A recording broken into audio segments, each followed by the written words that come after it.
Commercial cinema చూసి చూసి bore కొట్టేసింది. మాకు కమర్షియల్ సినిమాలే వద్దు, కంటెంట్ ఉన్న సినిమా కావాలి, ఓటీటీలో ఏదైనా మంచి సినిమా ఉంటే చెప్పు గురు అని వాళ్ళని వీళ్ళని ఏమడుగుతారు. కానీ మీకోసం నేను ఒక మంచి కంటెంట్ ఉన్న సినిమా తీసుకొచ్చా, అదే పార్కింగ్. ఇది ఎంతోమంది అద్దెళ్లలో ఎదుర్కొంటున్న సమస్య. ఏ మాత్రం పార్కింగ్ ఫెసిలిటీ లేకుండా 4-5 ఫ్లోర్లు లేపేసి భారీగా రెంట్ వసూలు చేసే ఓనర్లు చాలామంది ఉంటారు. ఎప్పుడో కట్టిన పురాతన ఇంటికి కూడా పార్కింగ్ అంటే ఎక్కడి నుంచి వస్తుంది చెప్పండి. ఇప్పుడు కట్టే అపార్ట్మెంట్లు ఇళ్ళకి అంటే గ్రౌండ్ ఫ్లోర్లో ప్రత్యేకంగా పార్కింగ్ కోసమని వదిలేస్తున్నారు. ఒకప్పుడు అంత ఆలోచన లేదుగా. పైగా కార్లు కూడా పెద్దగా ఏమి ఉండేవి కావు. ఇప్పుడు ఇంటి ఓనర్లకే కాదు, అద్దెకుండే వారికి కూడా ఒక కారు ఉంటుంది. అయితే కారు ఉంటే సరిపోదుగా, పార్కింగ్ కూడా ఉండాలి. అసలు కారు పార్కింగ్ ఉండే ఇల్లు దొరక్క చాలామంది అనేక ఇబ్బందులు పడేవారు ఉన్నారు. కారు ఇంటి బయట ఖాళీ స్థలంలో పెట్టాలంటే గుండెకాయ కిందకి జారిపోద్ది. అందుకే తమ కోసం కంటే కూడా ముందు కారు పార్కింగ్ కోసం ఆలోచిస్తున్నారు. ఇదే కారు పార్కింగ్ అంశాన్ని సినిమాగా తెరకెక్కించాడు దర్శకుడు రామ్ కుమార్ బాలకృష్ణన్. చూడటానికి 60 సినిమా అయినా కూడా ఇది అసలు సినిమాలా అనిపించదు. నిజంగానే మన ఇంటి పక్కనో మనం ఉండే ఇంట్లోనో జరిగే గొడవలా అనిపిస్తుంది.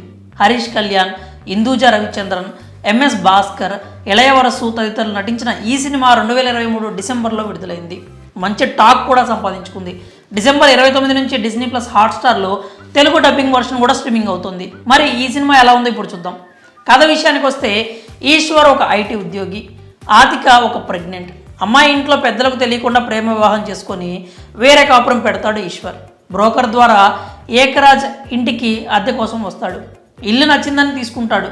పాత ఇల్లు అయినా సరే అడ్జస్ట్ అయి ఉంటాడు. సాఫ్ట్వేర్ కంపెనీలో జాబు, మంచి జీతం, భార్యను అపురూపంగా చూసుకుంటాడు. ఇక ఈశ్వర్ ఉండే ఇంటి కింద గ్రౌండ్ ఫ్లోర్లో ఏకరాజ్ కుటుంబం ఉంటుంది. ఏకరాజ్ ఏంటంటే మహా పిసినారి సంఘానికి అధ్యక్షుడు అన్నట్టు ఉంటాడు. అలాంటి పిసినారి ఒక డొక్కు బైక్ ఒకటి వేసుకొని తిరుగుతూ ఉంటాడు. ప్రభుత్వ ఉద్యోగి, కారు కొనుక్కునే కెపాసిటీ ఉన్నా కూడా కొనడు. కారు దాకా ఎందుకు, ఇంట్లో సామాన్లు పాడైపోతేనే కొత్తవి కొనడు. అట్లుంటుంది ఏకరాజ్ తోటి. ఏకరాజ్ భార్య మిక్సీ గిన్నె పాడైపోయిందని చెప్తే సొంతంగా రిపేర్లు చేస్తాడు. అలాంటి వ్యక్తి తమ ఇంటిపైన ఉండే ఐటీ ఉద్యోగి వల్ల కారు కొనాల్సి వస్తుంది. ఐటీ ఉద్యోగి కారు ఎందుకు కొంటాడంటే, ఈ క్యాబ్ యాప్స్ ఉంటాయి కదా, కొన్నిసార్లు హ్యాండ్ ఇస్తాయని తెలుసుగా. మనోడు ఆఫీస్కి వెళ్లాల్సి ఉంటే ఆ క్యాబ్ ఓడు హ్యాండ్ ఇస్తాడు. దీంతో ఈగో హట్ అయ్యి కారు కొనేస్తాడు. ఇక ఇక్కడి నుంచే అసలు కథ మొదలవుతుంది. ఏకరాజ్ బైక్కి, ఈశ్వర్ కార్కి పార్కింగ్ సరిపోదు. కారు పెడితే బైక్ బయటికి తీయడం కష్టం అవుతుంది. ఇంటి ఓనర్ని పిలిస్తే బైకే కదా, ఏకరాజ్ని అడ్జస్ట్ అవ్వమంటాడు. బైక్ అనే కదా తనను చిన్న చూపు చూస్తున్నాడని ఏకరాజ్ అహం దెబ్బతింటుంది.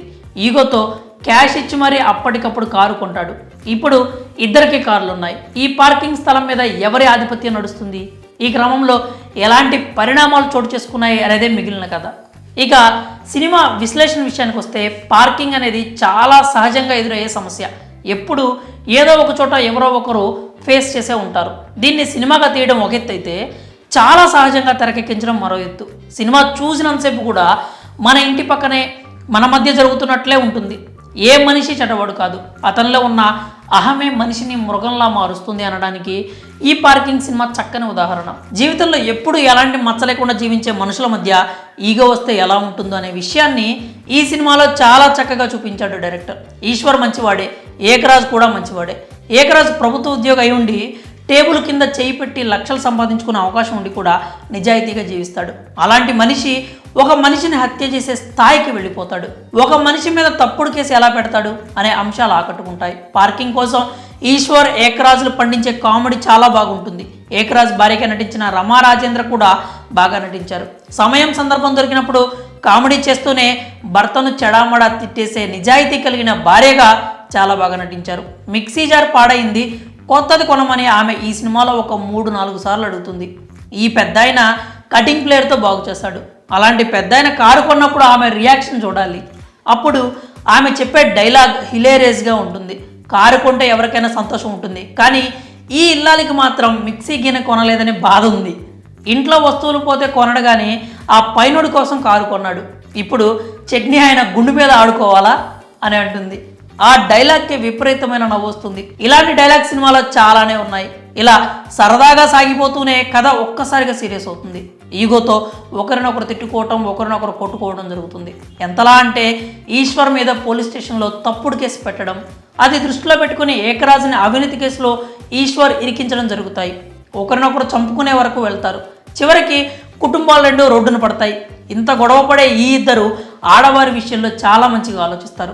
ఫైనల్గా ఈ ఇద్దరు తమ తప్పు తెలుసుకున్నారా లేదా అనేది మాత్రం సినిమా చూసి తెలుసుకోవాల్సిందే. ఈశ్వర్గా హరీష్ కళ్యాణ్, ఏకరాజ్గా ఎంఎస్ భాస్కర్లు చాలా అద్భుతంగా నటించారు. అయితే ఒకే ఒక్క చోట దర్శకుడు కథని సాగదీశాడు అని అనిపిస్తుంది. మామూలుగా లక్షల జీతం వచ్చే ఏ సాఫ్ట్వేర్ ఉద్యోగి అయినా చిన్న చిన్న ఇబ్బందులు వస్తే ఓ మంచి ఫ్లాట్లోకి వెళ్ళిపోతారు.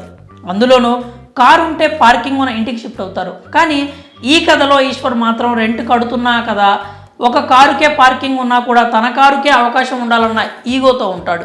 ఈ కథలో తప్పు ఒకటిదనుకునేలోపు ఇంకో క్యారెక్టర్ని బ్యాడ్ చేస్తాడు దర్శకుడు. ఫైనల్గా ఎవరు బ్యాడ్ అనేది మీరు చూసి తెలుసుకోవాల్సిందే. అయితే ఇదే కథను ఇంటి ఓనర్కి రెంటర్కి మధ్య నడిస్తే ఇంకా రక్తి కట్టేదని సమీక్షకుడి అభిప్రాయం. ఇక సినిమాటోగ్రఫీ, ఎడిటింగ్, బ్యాక్గ్రౌండ్ మ్యూజిక్ బాగున్నా కూడా కథలో ఇన్వాల్వ్ అవ్వడం వల్ల కంటికి ఆనవు. కమర్షియల్ సినిమాలు చూసి బోర్ కొట్టింది, కంటెంట్ ఉన్న సినిమా చూడాలనుకునే వారికి ఈ సినిమా ఖచ్చితంగా నచ్చుతుంది.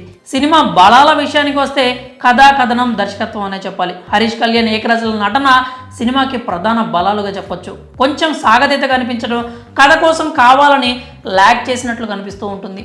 ఇదొక్కటి తప్పితే సినిమాకి పెద్దగా మైనస్లు ఏం లేవు. ఫైనల్గా పార్కింగ్ ఇక్కడ ఈగోతో పాటు హాస్యానికి, భావోద్వేగానికి కూడా చోటుంది. ఈ ఓటీటీ సినిమాకి మేమిచ్చే రేటింగ్ 5/3 స్టార్స్. ఈ సినిమా Disney+ హాట్స్టార్లో స్ట్రీమింగ్ అవుతుంది. కంటెంట్ ఉన్న సినిమాలను ఇష్టపడే వారికి ఈ సినిమా ఖచ్చితంగా నచ్చుతుంది. మరి ఈ సినిమా మీరు చూసారా? చూస్తే మీకు ఎలా అనిపించిందో కామెంట్స్ రూపంలో తెలియజేయండి.